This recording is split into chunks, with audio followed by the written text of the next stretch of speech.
And welcome into the State of Purple podcast. It is the State of Purple. He's Jack Day. I'm AJ Mansour, and this is the State of Purple podcast presented by our friends at SodaStick. And Jack, look at this. If you're watching on the video stream, you're going to see something really special here. We're going to pop this bad boy up here. Available now for a limited time for pre-order. The SodaStick version of the Kirko Chainz t-shirt. You can see it in the middle of the screen there. If you're listening on the podcast, head over to sodastick.com. You can see this. You can pre-order it there. You can also get other Minnesota sports inspired goods and get 15% off with the promo code KFAN at the checkout. So head over to SodaStick right now. You can order this t-shirt and many more.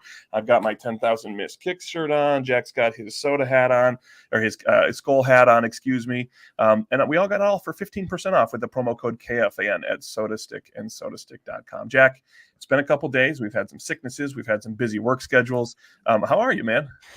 I'm doing well, and I'll start off the show by saying this. I'm enjoying the run that Kirk Cousins is getting on the national media scene. Some of it is still negative. I don't know if you saw. I think it was Max Kellerman. If I have the name wrong, it's very possible I do. But they were talking about how he looked like he worked at a grocery store. And all I know, when he said that, I was like, I want to apply at a grocery store if it means that I'm going to lose some of my belly fat and I'm going to get shredded like Kirk Cousins, because he looked ripped with his shirt off on the plane, and the chains. And then he had, what was the newest addition from this week? Was it Za'Darius's watch? I think that was a new one. Bracelets, and there were many more. And the glasses too, I guess. Yeah. But Kurt Warner worked at a grocery store, so I don't know if that's the worst example or comparison to make there. We'll take it there.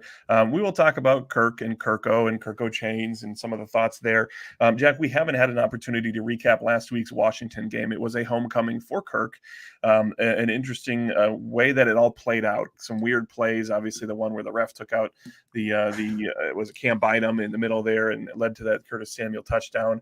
But ultimately, the Minnesota Vikings found a way to come back and win that game. Something they've done 6 times now, or with these one-score games, keeping these games close. They continue to win the tight, close games. Give me some just a couple quick thoughts on that Washington game before we turn that page fully and preview that Buffalo game in Buffalo this weekend.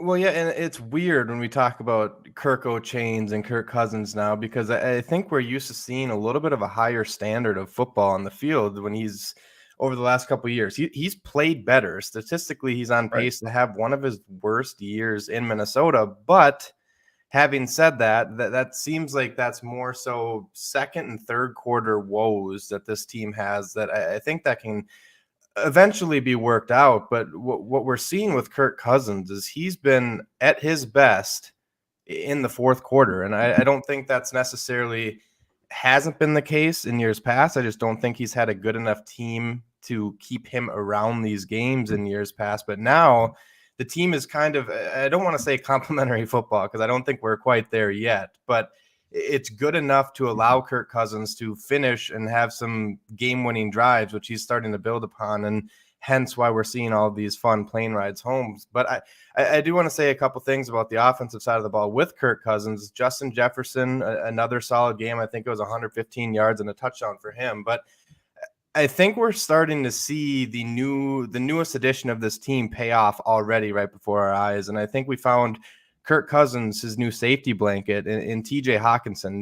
This is all off the top of my head. I have it written down, but I'm going to try to guess. I think it was 9 targets, 9 catches, 70 yards. And we're not used to seeing stat lines quite that big at the tight end position. So I'm really, really looking forward to see what TJ Hawkinson can do when he actually has this playbook completely installed in his brain, because I don't think he's there yet.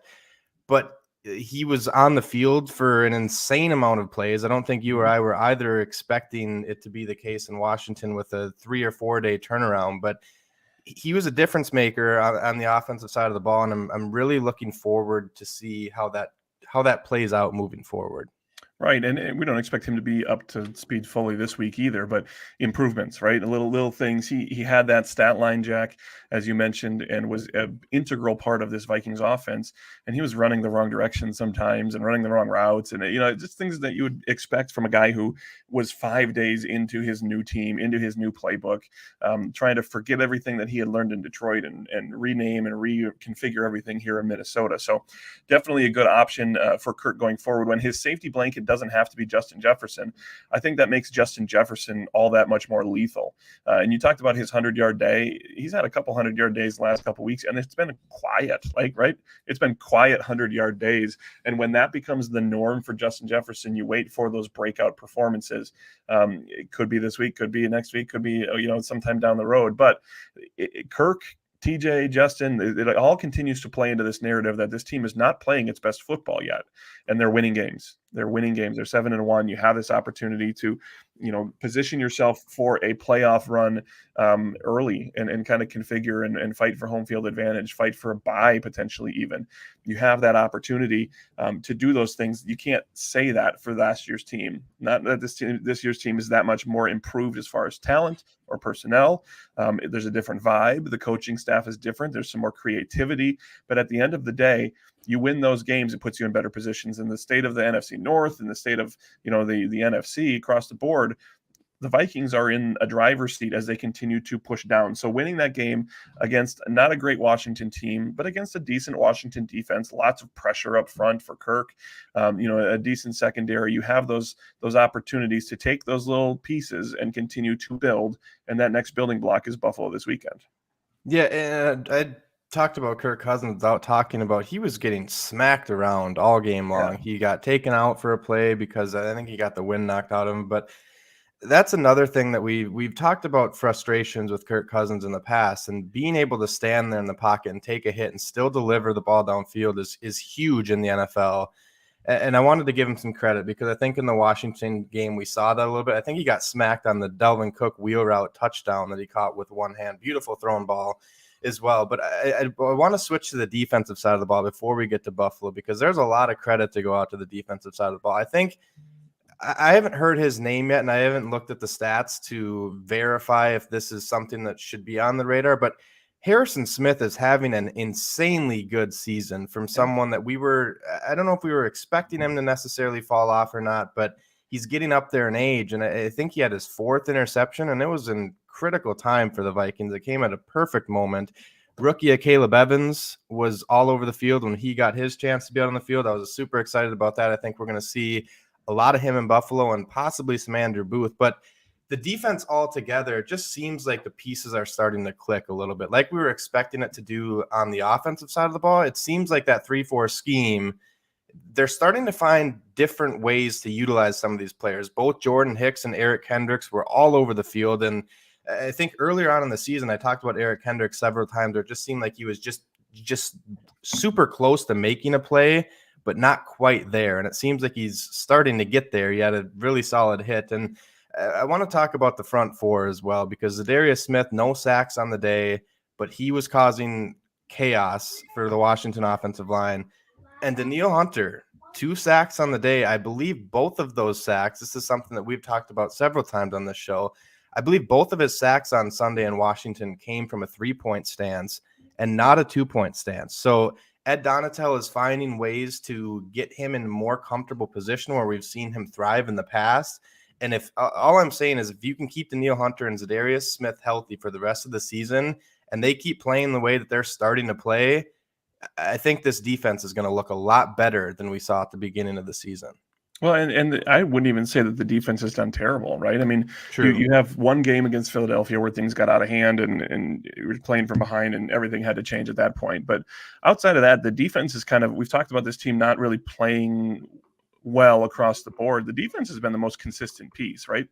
Could still come in different pieces, but you talk about big-time turnovers at big points in the game, the bend but don't break. I mean, it's not a stellar top-of-the-league defense when we talk about, some of the best defenses out there. But at the same time, this is a team that isn't going to, and I could be eating my words this weekend, we'll see, but isn't going to just give up points, like crazy and force yourself to come back and get uncomfortable and change the game script. So when you talk about that, even that Philadelphia team, I mean, the Philadelphia Eagles, I'm going to pull it up real quick because it's getting overlooked a little bit because they are winning games pretty comfortably, right? They're a good team. I'm not trying to take anything away from them, but a lot has been said about the ease of their remaining schedule.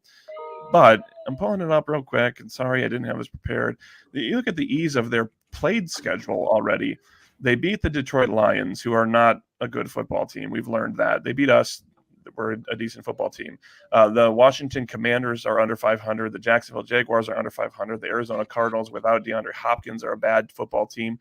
The Dallas Cowboys, that's probably a good win, right? I think we count that. Was that That would have been with Cooper Rush, I think, though. That was with Cooper Rush. So you have that scenario there. Pittsburgh Steelers are a terrible football team. And then the Houston Texans take them to the brink and really, really push them, until it got a little out of hand at the end there. They haven't exactly played a tough schedule. And then the remainder of their schedule, the Commanders, Colts, Packers, Titans, Giants, that's a good team. Bears, Cowboys are a good team. Saints, and then the Giants again.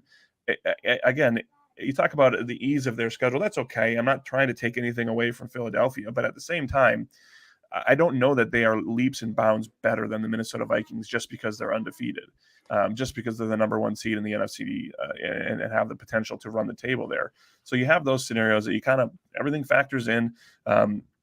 But it's going to be a test whether Josh Allen plays, and we'll get to that as well this weekend or not. Buffalo is a good football team on offense, a good football team on defense. Injuries aside, it's still going to be a tough game either way. Yeah, I think so too. And as we're doing this, please don't pull up the Vikings schedule and go through their wins and losses either and talk about ease of strength of schedule. But they do have a couple tough games. They have Buffalo and they have Dallas coming up. But let's obviously we're going to talk about Buffalo and talk about storyline galore for two teams that play each other once every 4 years. It's rather insane. And I don't know, and I have a little picture of it up here that you can't quite see, but I think the biggest talking point, I'm sure we'll see highlights from that game, was the Minneapolis Miracle and the Stephon Diggs trade and how it's worked out for both sides. And I think Kevin Seifert had an article for ESPN today talking about how it really is a win-win trade, and you don't see that too often in the NFL. And the Vikings, they had a couple other players, but the two big ones are Justin Jefferson, obviously, and then Cam Bynum also came out of that trade. And the Bills, when they got Stephon Diggs, obviously it helped revolutionize their offense. And I think that's going to be one of the biggest talking points, and rightfully so. Stephon Diggs did have a press conference this week where he said he had no hard feelings. He loved his time in Minnesota. They're already starting to talk about some of these things. They talked about it with Kirk Cousins as well, and Kirk said that he wasn't, or Stephon Diggs reached out and made it clear that he wasn't the reason why he left Minnesota, which was something that you and I had probably heard hundreds of times up to this point. But I think that's one of the biggest storylines that I'm looking forward to. I know there's several of them. Leslie Frazier coached defense, two of probably, I don't even want to say probably, I think it's fair to say that this is the two most starved fan bases in the NFL, with the Vikings being 0-4 in Super Bowl history. The Bills, I think, lost 4 in a row, if I'm remembering correctly. There's a documentary on that. Yeah, so that, and then Delvin Cook and his little brother are playing on the same football field that day too. So there's a lot of fun storylines, and I'm really looking forward to it. Obviously, we don't really know. It's up in the air on whether or not Josh Allen is going to play. They ruled a couple of their players out already, but and that's the main storyline. We'll start there, Jack, because the way that changes the game. Here, let me rephrase that. The way that it impacts the game, it changes the game might be different, but the impact of that injury, whether he plays or not, is going to be felt in this game. The pain, whatever tolerance, however they kind of deem him able to play or not able to play, it's going to change the way that he plays. This is a big armed quarterback, and a lot will be said about that one throw he had that was incomplete, I think, but it was the longest throw in the NFL this year after his injury at the end of the game last week. That was last week, right? That was after, before he had a week of this thing to get sore and get swollen, and whatever happens with this injury, it will impact it. And if he plays, he's not going to fully be the same Josh Allen. He's still going to be very mobile. That's a problem for the Minnesota Vikings. He's still going to be very skilled, but it might impact his accuracy. It might impact his deep ball. It might impact those things. And then if he doesn't play, Case Keenum is a completely different player, right? I mean, we've seen the line. I went from 9.5 in favor of the Bills down to what, like 3.5 right now. It's been a very drastic shift and an opportunity there for this team, the Vikings, to get a little, better opportunity to get that win. I don't care if when you talk about the weight that this game has for the Vikings and what it means, how good a football team they are, I don't really care right now. Buffalo's still a good football team. A win is a win, and a win helps this team position itself further into the playoffs and better for down the stretch. So I don't think we're going to see Josh Allen. Do you have a feeling? I don't know. I think they're going to hold that as close to their chest as they can until Sunday. But I think I'm leaning towards that side with you. I personally, if I was running that organization, I don't see. They're talking about him potentially already being cleared the following week, and I don't know if "cleared" is the right word to use there, but good enough to be playing in a week. And I don't know if I would risk making the injury worse when I think if Josh Allen, and I say this with all the respect in the world to Case Keenum, because the Vikings have Vikings fan base has a very special spot in their hearts for him as well. But they're a lot different team without Josh Allen on the football field. And I think if you turn that into a long-term injury or even an injury that starts to escalate for a couple weeks, I think that would be disastrous for the Bills. Well, and it changes the game plan too, right? Josh Allen, his mobility is a problem for defenses. Case Keenum, um, he's slippery like Ben Roethlisberger was slippery. He can move around the pocket and avoid sacks and keep a play like elongated, but he's not going to run for first downs. He's not going to run for touchdowns the way that Josh Allen can.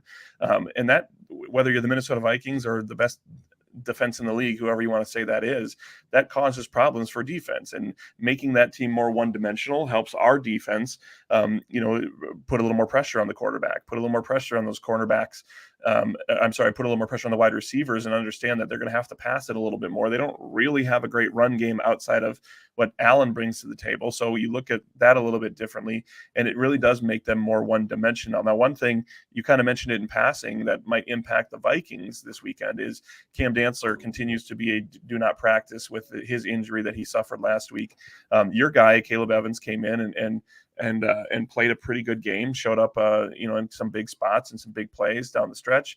But you also mentioned Andrew Booth. Do you have any concerns either way with whatever Josh Allen's injury is, with either Evans or Booth stepping in if Dantzler can't go? And it's kind of looking like he's not going to. I think it's fair to have concerns if Dantzler plays against this offense and Right. Josh Allen plays, because I mean, they're going to be going up against arguably, I don't know where people tend to rate him, but he's in my top 5. I have Stephon Diggs in my top 5 wide receivers in the NFL. I think it'd be hard not to. And he is still a stud. Vikings fans know that all too well. And I will say, I talked about all these storylines. I talked about the Minneapolis Miracle, and that was without even talking about the Josh Allen injury. And that's why I kind of laughed when you brought up Case Keenum. I was like, oh, I'm sure that would just sit well with Vikings fans if late heroics by Case Keenum and Stephon Diggs happen to happen in Buffalo this weekend. But I think it's fair to have concerns about the cornerbacks position just because of this high explosive offense that we're used to seeing out of Buffalo. But again, I think we need to see this because we haven't really seen this. Yes, it was cool seeing a Caleb Evans make a 4th down pass breakup on Terry McLaurin, which is another very good wide receiver in the league. But he was doing that against Taylor Heineke, not Josh Allen. And again, not trying to throw disrespect to Taylor Heineke, but he is nowhere near the level of MVP candidate that Josh Allen is. And again, maybe we don't see that. Maybe we see someone more like a Taylor Heineke if Case Keenum does play. But either way, I'm concerned, but I'm excited because this is, I think Ed Donatel said in a press conference this week, Andrew Booth is fully healthy now. And I don't know if that was necessarily the case throughout the last couple of weeks where he was still dressing up, but he's fully healthy. Caleb Evans seems to have already kind of nudged himself into that spot ahead of Andrew Booth, which is kind of a surprise, I think, to most people. I think Andrew Booth was the favorite pick of the 2022 draft class for many people, including myself. But I don't think it's a bad thing if one of the other cornerbacks drafted is taking a spot because he's playing better. So I'm excited to see them get to go up against some better competition, but I still think it is a worrisome spot for me because they are younger players, and we saw it with Taylor Heineke last week. We're going to see it again. They are going to see targets. When you talk about the Bills' defense and the problems that they bring to the table, it's not as much up front as putting pressure on the quarterback as last week was against Washington. More on the back end, really good cornerbacks and safeties that are going to give this passing game some issues. Do the Vikings maybe just have enough weapons to get around that? Or is it going to be a big impact when you see the way that they play and the way that maybe they're limited against the Bills and that secondary this weekend? Yeah, and they're pretty banged up. Tre'Davious White is one of the better cornerbacks in the NFL. I don't know if he's going to play yet. Jordan Poyer, there's good safety. starting safety. He's been ruled out already. And then Greg Russo, one of their starting defensive ends or edge, whatever you want to call him, he has also been ruled out. So they're banged up on the defensive side of the ball. I still think it's going to be a test for the Vikings, but I do think that there's a lot of weapons, and I think opposing defenses are going to start to have nightmares, especially with that Hawkinson trade. I don't remember what team it was, but there was a coordinator or head coach talking about, maybe it was I can't remember. It's escaping me, but they were talking about how hard it is to defend a team that has both Dalvin Cook and Justin Jefferson out there. Now you throw out there TJ Hawkinson, who I think has the potential to be right up there with the best. I don't think the tight end position outside of Travis Kelce and Mark Andrews has really impressed anyone, especially in terms of fantasy football. I think that's kind of a well-known fact for the 2022 season, as the tight end position has kind of been a disaster. And I think TJ Hawkinson in Minnesota, I think it just adds a little bit of oomph to this offense that it didn't have. I talked about this last week. I wrote an article about this for KFAN.com, and I just think he brings a different element to the offense that we haven't seen. It's a safety valve for Kirk Cousins that he's able to get yards after the catch as well, and we haven't had that at the tight end position. And I think it creates just mismatches all over the field, and I think it's going to turn, again, we haven't quite seen it yet, but I think eventually we're going to get to a point where there's so much talent on this offense that it's going to boost Kirk Cousins up. And I think we're going to start, I'm not going to call a 300-yard game, 3-touchdown game for Kirk Cousins against Buffalo this weekend, but I think those games are going to start to come down the road.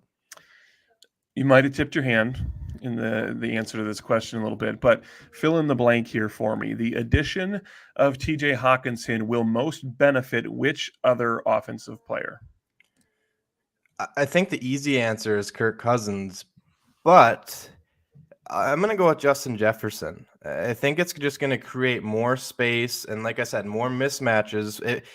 TJ Hawkinson said it after the game. He's like, I haven't been able to – I haven't seen this in years where they're actually matching up with me with safeties or linebackers, and more often than not with an athletic 6'5", 200, and I can't remember how big he was. I think he was 250 pounds, like 250 pounds, and ran a 4.7 40.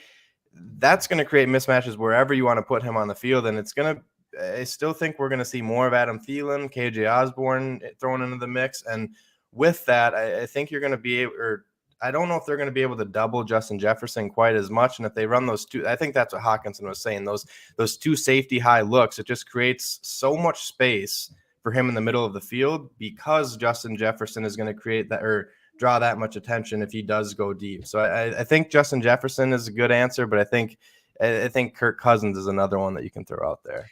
That's kind of a cheap question because I think it helps everybody, right? I mean, true. It helps Kirk, obviously, helps Justin in the way that you mentioned. I think it helps Adam in the sense that it gives that underneath target and lets Justin go over top, TJ underneath, and lets Adam kind of squeak in that little in between, that intermediary spot where he just finds the soft spot in his zone or gets open and has that opportunity there. I think it even helps Dalvin Cook. It gives Kirk that safety valve, like you mentioned, so Dalvin doesn't have to necessarily be that in the passing game or be relied upon as that in the passing game. So when you do use Dalvin, like they did in the end zone on a fade route, an amazing play that you wouldn't normally see thrown to a running back, it works out that way, and you can do different things with him and get different matchups in that sense too. So again, a cheap answer, but I think it helps everybody. And I'm excited to see how Kevin O'Connell uses this down the stretch and continues to implement TJ into this Vikings offense as we go. Jack, we're coming up on our kind of unofficial time limit here. Do you have anything else in your notebook or anything else you're looking forward to for this game that you want to mention before we sign off and get ready? Potentially, maybe we'll have to do like a early morning Sunday thing or something to kind of follow that Josh Allen news. But anything else today that you want to talk about? I don't think so. I think we covered it. I think it's going to, if we were to pick this game, I think it would depend on obviously the status of Josh Allen.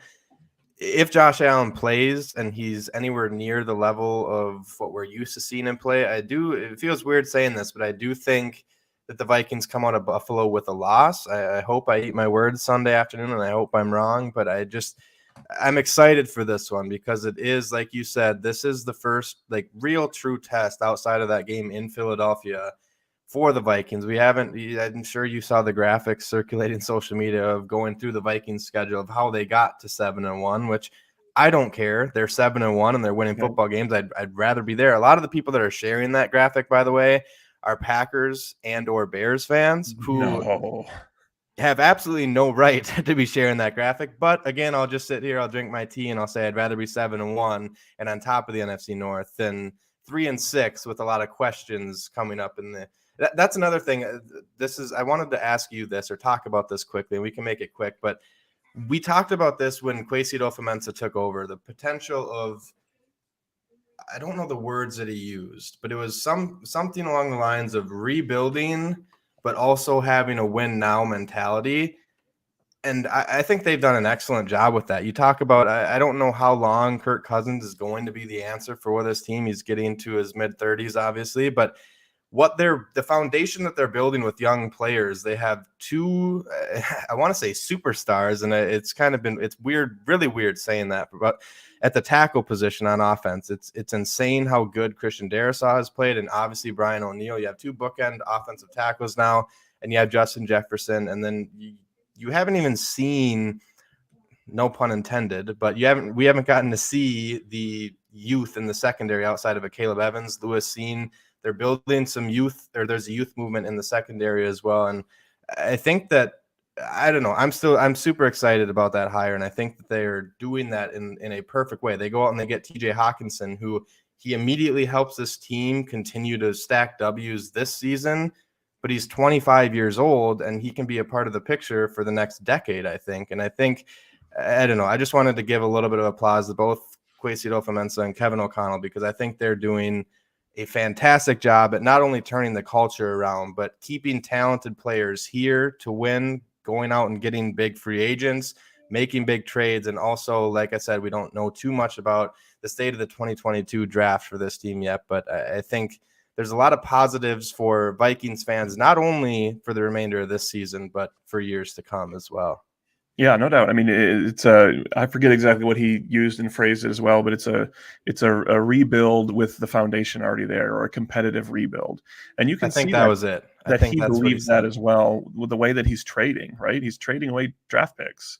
So he likes the youth. He likes the pieces that are in place as far as the veterans, but also confidence with the youth and the approach to maybe trade some future assets that are complete unknowns, right? We don't know where those picks are going to be. We don't know who those picks are going to be. We don't know if those picks are going to work out.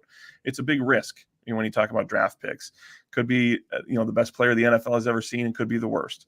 But his mentality is, those are assets that I'm willing to part with because I like what we have. I'm confident in the short term and the long term view of what we're building here. So it should give Vikings fans confidence. It should give players confidence, and it should.